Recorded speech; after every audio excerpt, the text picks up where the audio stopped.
नमस्कार, सिटी न्यूजच्या बातमीपत्रामध्ये प्रेक्षकांचं मनपूर्वक स्वागत। आज दिनांक 30 जानेवारी 2024 वार मंगळवार। बातमीपत्राची सुरुवात करूया सुविचार मालेने। कला म्हणजे एखादी वस्तू नाही, तो एक मार्ग आहे। आजचा सुविचार आपण बघितला। आता बघूया बातमीपत्रातील ठळक बातम्या।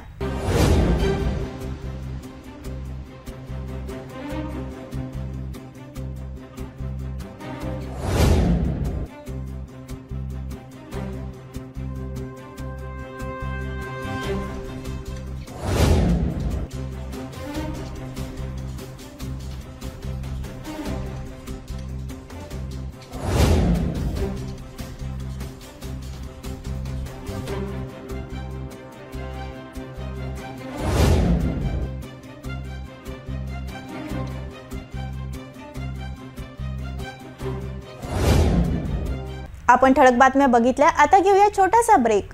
किचन गृहिणी से जुड़ा एक अटूट हिस्सा, जहां उसे मिले हर एक चीज अपनी सही जगह पर। इसलिए Amba stainless steel kitchen trolley आपको लगने वाली साइज अनुसार, आपके किचन के अनुसार, बिल्कुल आपकी इच्छा अनुसार उच्चतम क्वालिटी के किचन ट्रॉलीज मैन्युफैक्चरिंग से सीधे आप तक, यानी 100% वाजिब दाम, न देखभाल की जरूरत, न जंग लगने की परेशानी, आसानी से वॉश करने हेतु उत्कृष्ट कैरियर सिस्टम, साथ ही स्टेनलेस स्टील जीना रेलिंग, डेकोरेटिव ग्रिल एवं गेट भी हम बना कर देते हैं। Amba stainless steel kitchen trolley, Dastur Nagar Chowk के पास, MIDC road, Amravati, Maharashtra. Break नंतर बघूया सविस्तर बातम्या। अमरावती शहरातील गाडगेनगर परिसरात येणाऱ्या राठीनगर येथे राहणाऱ्या महिलेला जनगणना कर्मचारी असल्याचे खोटे सांगून तब्बल 7 लाख रुपयांचा एवज काढून पसार झाल्याची धक्कादायक घटना भर दिवसा घडली। दोघांनी पाणी पिण्यास मागून आतमध्ये प्रवेश करून महिलेच्या गळ्याला चाकू लावून लूटमार करण्यात आल्याने परिसरात भीतीचे वातावरण पसरले आहे। या घटनेत एका कॅमेऱ्यात 2 मास्क आणि दुपट्टाधारी चोरटे कैद झाले आहे। अशा दोघांचा शोध घेणे शहर पोलिसांना चांगलेच आवाहन झाले आहे। महिलांनो, आपण जर घरी एकट्या असाल तर सावधान व्हा। आपल्या घरी जर कोणी व्यक्ती कोणत्या योजनेची चौकशी करायला येत असेल तर पूर्ण खात्री करूनच माहिती द्या, अन्यथा आपली फसवणूक होऊ शकते। अशीच खळबळजनक आणि धक्कादायक घटना भरदिवसा गाडगेनगर परिसरातील राठीनगरात घडली। राठीनगर परिसरातील कम्प्युटर सर्कल गल्लीत राहणारे नायब तहसीलदार प्रशांत अडसुळे यांच्या घरी अज्ञात 2 इसमांनी 30 जानेवारीला सकाळी 11 वाजताच्या दरम्यान प्रवेश केला। यावेळी घरात जयश्री प्रशांत अडसुळे या घरात एकट्याच होत्या। 2 इसम स्वतःला जनगणना कर्मचारी असल्याची बतावणी करून जयश्री अडसुळे यांना आधार कार्डची मागणी केली। त्यांच्यावर विश्वास करून आधार कार्ड दाखवले। अशातच एकाने पाणी पिण्यास मागितले। जयश्री यांनी घरात पाणी आणण्यास घरात गेल्या असता दोघांनी त्यांच्या मागे घरात प्रवेश करून अचानक चाकू काढून जयश्री अडसुळे यांच्या मानेला चाकू लावून जमिनीवर पाडले। त्यांना धमकी दिल्याने घाबरलेल्या अवस्थेत जयश्री या काही वेळ शांत राहिल्या। याची संधी साधून दोघांनी 60 ग्राम सोन्याचे आभूषण किंमत 3,72,000, सोन्याचे मंगळसूत्र 20 ग्राम किंमत 1,24,000 यासोबतच पर्समधील नगदी 7,000 असा एकूण 7 लाखाचा एवज काढून तात्काळ पसार झाले। या घटनेने राठीनगरात खळबळ उडाली असून महिला दहशतीत असल्याचे दिसून आले। ते आले आणि मला जनगणनेसाठी विचारलं। आम्ही जनगणनेसाठी आलो म्हणे आणि मला सगळ्यांचे नावे विचारली। मग मी सगळ्यांची नावं सांगितले आणि आधार कार्डचा नंबर विचारला। तो आधार कार्डचा नंबर दिला आणि मग एकदम मला पाणी मागितलं। पाणी मागितल्याबरोबर मी आतमध्ये आली आणि पाणी द्यायला बाहेर जशी निघाली तसंच मला त्यांनी माझ्या मानेवर चाकू लावला आणि मला खाली पाडलं आणि आवाज नको करू म्हणे आणि जे काही आहे तुझ्याजवळ ते दे म्हणे सगळं। मग मी म्हटलं बरं ठीक आहे, ओरडू नको म्हणे मला। ठीक आहे म्हटलं, मला मारू नका, तुम्हाला जे पाहिजे ते घेऊन जा वाटल्यास म्हटलं।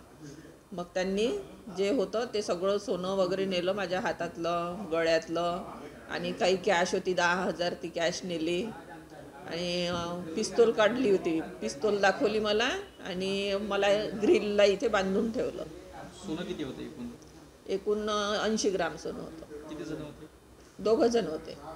या घटनेची माहिती मिळताच गाडगेनगर पोलिसांनी तात्काळ घटनास्थळ गाठून पंचनामा करण्यात आला। परिसरात असलेल्या सीसीटीव्ही कॅमेऱ्याची पाहणी केली असता एका कॅमेऱ्यात 2 चोरटे दिसून आले।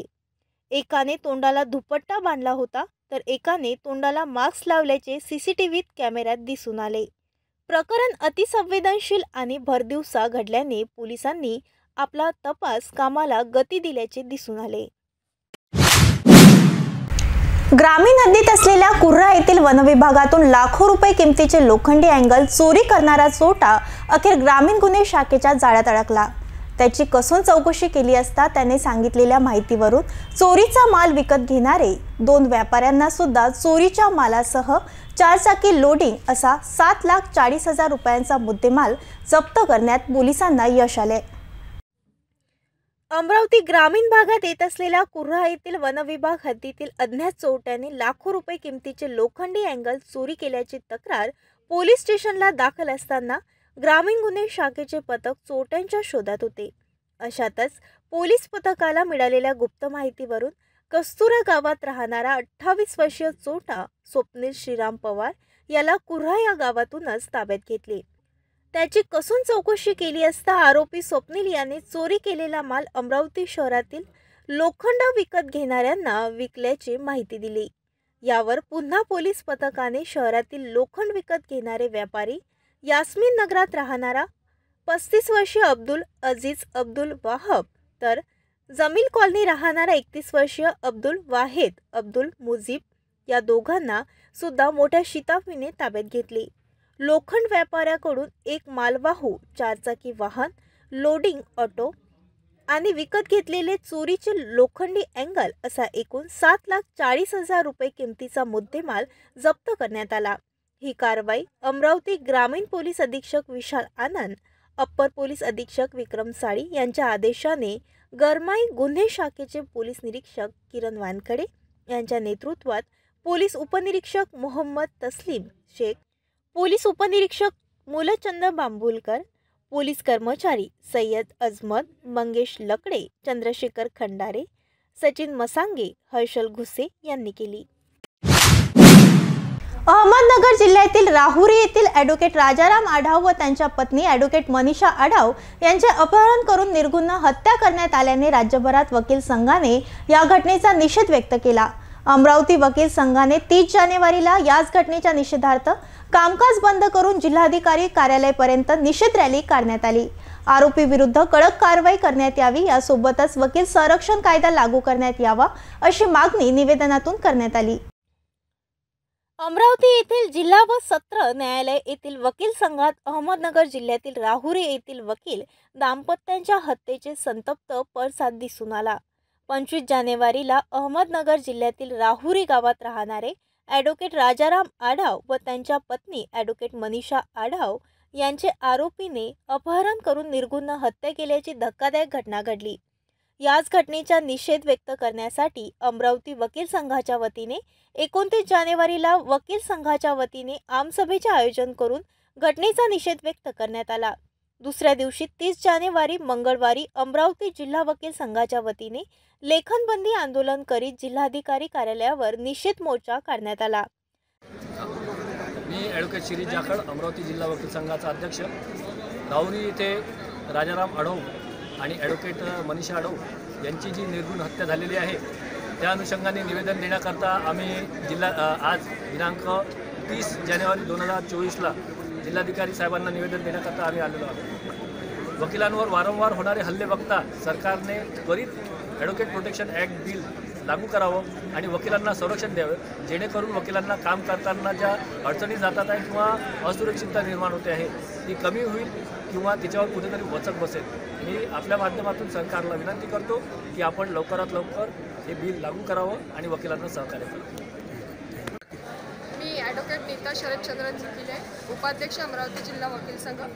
राहुरी येथे जी निर्गुण हत्या झालेली आहे आढाव दाम्पत्याची, त्या निर्गुण हत्येचा निषेध म्हणून आज आम्ही जिल्हाधिकारी कार्यालयावर निषेध मोर्चा म्हणा किंवा आंदोलन म्हणा, आम्ही आज लेखणी बंद ठेवायचं हे केले ठेवण्याचं आयोजन केलेलं आहे आणि त्यानिमित्त आम्ही जिल्हाधिकारी कार्यालयावर मोर्चा काढला होता आणि ही जी हत्या झालेली आहे ही हत्या म्हणजे वकील बांधवावर एक प्रकारचा अमानुष असा हल्ला होता आणि या हल्ल्यामध्ये जे बळी पडलेले आहेत तसा प्रकार कोणासोबतही होऊ शकतो आणि म्हणून सरकारला आमची अशी विनंती आहे की आम्ही निवेदन दिलेलं आहे जिल्हाधिकारी कार्यालयात आमची अशी मागणी आहे की ज्याप्रमाणे मेडिकल प्रोटेक्शन ॲक्ट बिल लागू करण्यात आलेलं आहे तसंच ॲडव्होकेट प्रोटेक्शन ॲक्ट बिल लागू करण्यात यावं आणि आमच्यासुद्धा सुरक्षेची जबाबदारी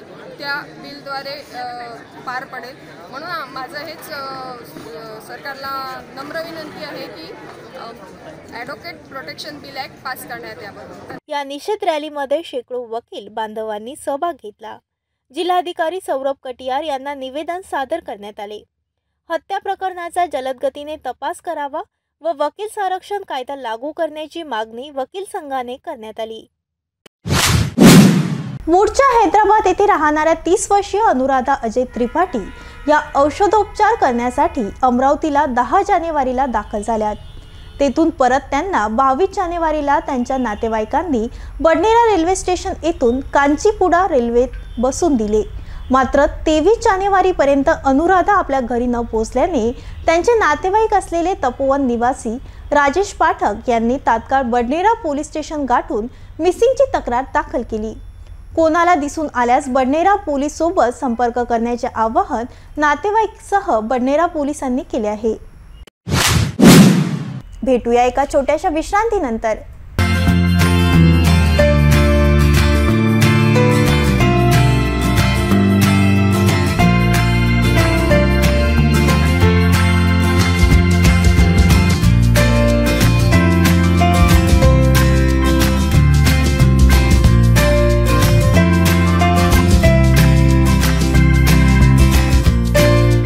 संपूर्ण लग्न बसता आराधना जवाहर रोड अमरावती।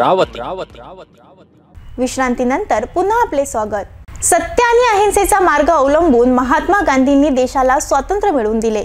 अशाच महान व्यक्तीची 30 जानेवारी 1948 त्यांच्यावर गोळी झाडून हत्या करण्यात आली होती। अशाच राष्ट्रपिता महात्मा गांधींचा 30 जानेवारी हा दिवस सर्वत्र शहीद दिवस म्हणून साजरा केला जात असल्याने मनपा विभागाच्या वतीने मंगळवारी सकाळी 10:59 दोनदा सायरन वाजून शहीदांना आदरांजली वाहण्यात आली। या दरम्यान सर्व मनपा कर्मचारी 2 मिनिट स्तब्ध होऊन मौन धारण करून महात्मा गांधीसह सर्व हुतात्मा यांना आदरांजली वाहिली। देशाचे राष्ट्रपिता महात्मा गांधी यांची 30 जानेवारी हा पुण्यतिथी दिनानिमित्त हा दिवस शहीद दिन म्हणून साजरा केला जातो। बापूंची पुण्यतिथी शहीद दिन म्हणून पाडून देशभरात महात्मा गांधींना श्रद्धांजली अर्पण करीत असते। मोहनदास करमचंद गांधी हे भारताला सत्य आणि अहिंसेच्या मार्गावर नेणाऱ्या प्रमुख सैनिकांपैकी एक होते। स्वातंत्र्यानंतर काही महिन्यांनी म्हणजे 30 जानेवारी 1948 रोजी महात्मा गांधी यांची हत्या करण्यात आली। गांधी स्मृतीमध्ये नथुराम गोडसेने बिर्ला हाऊसमध्ये संध्याकाळी प्रार्थनेला जाताना गांधीवर गोळ्या झाडल्या। या दिवसाची इतिहासात गांधीजींची पुण्यतिथी म्हणून कायमची नोंद झाली आहे। 30 जानेवारीला हुतात्मा दिन भारतीय 30 जानेवारी हा शहीद दिन म्हणून साजरा करतात। या दिवशी महात्मा गांधी यांचे निधन झाले। अशाच कार्यक्रमाचे आयोजन अमरावती मनपा विभागाच्या वतीने दरवर्षी आयोजित केले जाते। 30 जानेवारी मंगळवारी सकाळी मनपा आयुक्त देवीदास पवारसह इतर अधिकाऱ्यांच्या वतीने महात्मा गांधींच्या प्रतिमेचे पूजन करून गांधीजी यांच्या पुण्यतिथी शहीद दिन म्हणून दरवर्षीप्रमाणे यावर्षी सुद्धा 10:59 सायरन वाजवण्यात आले।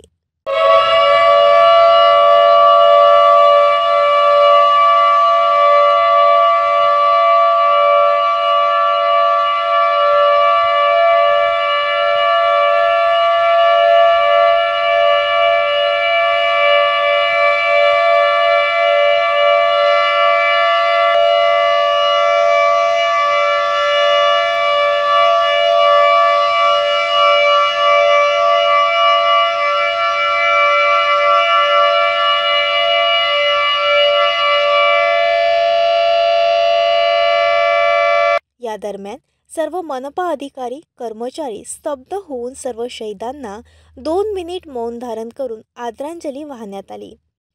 दरवर्षीप्रमाणे महात्मा गांधीच्या पुण्यतिथीनिमित्त आपण स्वातंत्र्य सैनिकांना आदरांजली वाहत असतो. त्याप्रमाणे दरवर्षीच्या याच्यानुसार आपण ज्यांनी देशाला आपल्याला स्वातंत्र्य मिळवून दिलेलं आहे त्यांचा आदर आपण बाळगणं गरजेचं आहे. तसं आपण सर्व अमरावतीकर आदरांजली वाहून त्यांचा आदर बाळगूया. सायरनचा विषय तो सायरन आता सायरन वाजणार आहे आणि सायरन वाजल्यानंतर तो सर्व अमरावतीकरांना पूर्ण अमरावतीकरांना आवाज जाईल असंच आहे. त्यावेळेस सर्वांनी थोडंसं स्तब्ध उभं टाकावं आणि आदरांजली व्हावी. देशाला नव्हे तर जगाला शांतीचा संदेश देणारे महात्मा गांधी यांना आज आम्ही श्रद्धांजली अर्पित केलेली आहे. त्यामुळे आज त्यांची आठवण करणं म्हणजे त्यांच्यापासून प्रेरणा घेण्यासारखं आहे. आणि त्यांनी जे दिलेला संदेश आहे शांततेचा अहिंसेचा तो आजही प्रासंगिक आहे आणि पूर्ण चिरकालीन राहणार आहे. त्यामुळे त्यांच्यापासून आज आम्ही या ठिकाणी त्यांचं स्मरण करून आमच्या जीवनात त्यांनी दिलेले मूल्य कसे जोपासावे यासाठी आम्ही जीवनभर प्रयत्नशील राहणार आहोत. त्यामुळे आज महात्मा गांधी यांना आम्ही सर्वांनी श्रद्धांजली अर्पण केलेली आहे. पुन्हा दुसऱ्यांदा सायरन वाजवून महात्मा गांधीसह देशाच्या स्वातंत्र्यासाठी आपल्या प्राणाची आहुती देणाऱ्यांना शहीदांना आदरांजली वाहण्यात आली. अमरावती कृषी उत्पन्न भाजीपाला मार्केटच्या बाहेर असलेल्या विद्युत डीपीने 30 जानेवारीच्या सकाळी अचानक पेट घेतला. हा पेट डीपी जवळ अनेक महिन्यापासून जमा असलेला कचरा अज्ञात इसमाने पेटवल्याने डीपीच्या केबलने अचानक पेट घेतला.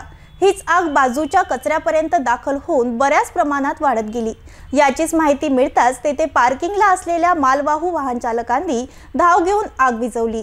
या ठिकाणी अनेक महिन्यापासून कचऱ्याचे ढिगारे जमा असल्याने मनपाने लक्ष देण्याची मागणी वाहन चालकांनी केली आहे. शहरातील कृषी उत्पन्न बाजार समितीमधील भाजीपाला मार्केट बाहेर असलेल्या डीपीला 30 जानेवारीला अचानक आग लागली. प्रवेशद्वार बाजूने असलेल्या डीपी जवळ अनेक महिन्यापासून कचरा साचल्याने सकाळच्या वेळी थंडी पडत असल्याने अज्ञात इसमाने कचरा पेटवण्याचा प्रयत्न केला. विद्युत डीपी जवळच शेकोटी पेटवल्याने अचानक आग डीपीच्या केबलपर्यंत पोहोचली. अशात केबल जळून आग वाढतच गेली. याचीच माहिती येथे दररोज पार्किंगला असलेल्या मालवाहू वाहन चालकांच्या लक्षात आल्याने त्यांनी तात्काळ धाव घेऊन आग विझवण्यात आली. मोहम्मद फारूक रजवी बोल रहा हूँ. यहाँ पर बहुत कचरा पड़े रहता है. इसमें रात में किसी ने अंगार लगा दिया. इस वजह से ये डीपी के पास की जगह जल गई.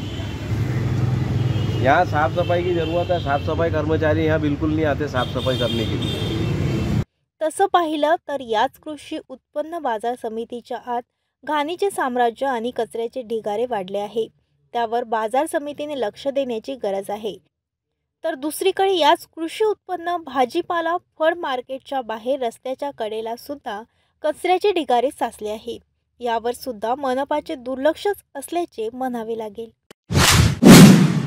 शहरातील सर्व शासकीय शाळेचा दर्जा सुधारण्यासाठी आमदार सुलभा खोडके यांनी आता पुढाकार घेतला असून वलगाव मार्गावरील जिल्हा परिषद शाळेत कनिष्ठ महाविद्यालय सुरू करण्यासाठी त्यांनी प्रयत्न सुरू केले आहे.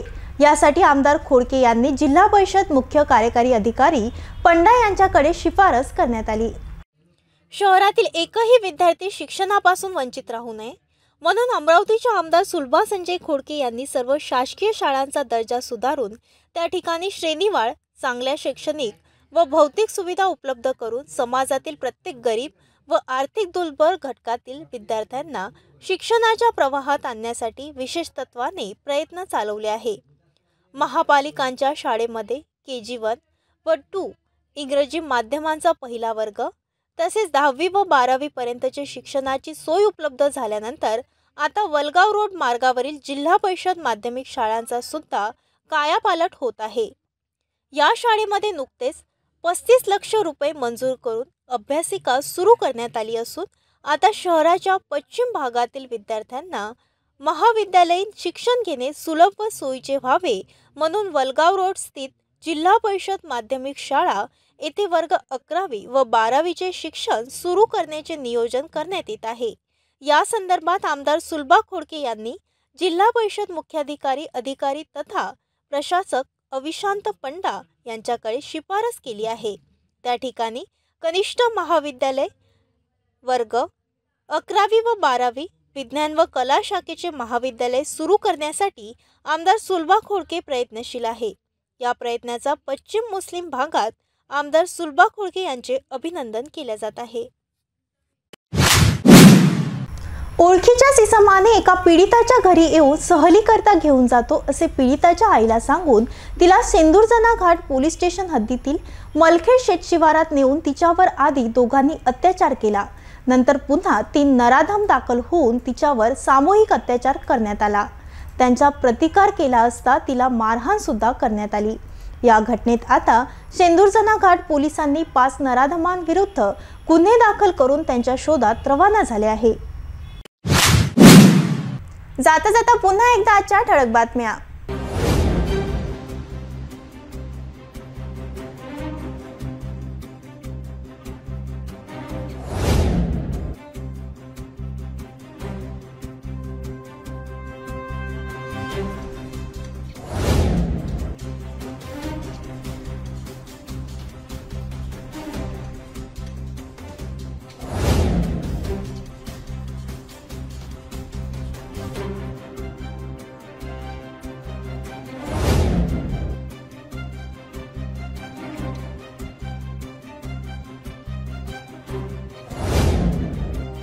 आपण आता सिटी न्यूज चॅनल आपल्या टीव्हीवर सुद्धा बघू शकता। यामध्ये GTPL channel number 73, fast way 256, city cable channel number 92। जर आपल्या टीव्हीवर सिटी न्यूज चॅनल दिसत नसेल तर आपण आपल्या केबल ऑपरेटरशी संपर्क करावे। आपण सिटी न्यूज केबलच्या व्यतिरिक्त YouTube, Facebook, Instagram आणि ट्विटरवर सुद्धा बघू शकता। याकरिता सोशल मीडिया अकाउंट सबस्क्राइब करा, फॉलो करा, लाईक करा। YouTube अकाउंट सबस्क्राइब करण्याकरता सबस्क्राइब बटनला क्लिक करा आणि बेल आयकॉन दाबायला विसरू नका, कारण सर्वात आधी समाचार आपल्यापर्यंत पोहोचणार आहे। तसेच सिटी न्यूजचे फेसबुक पेज लाईक करा, Instagram आणि ट्विटर हँडल फॉलो करा। आपण व्हॉट्सअपवर सुद्धा सूचना देऊन न्यूज प्राप्त करू शकता। व्हॉट्सअप नंबर खाली स्क्रीनवर येत आहे। हे बातमीपत्र एवढ्यातच थांबूया। पुन्हा भेटूया नवीन घडामोडी सोबत।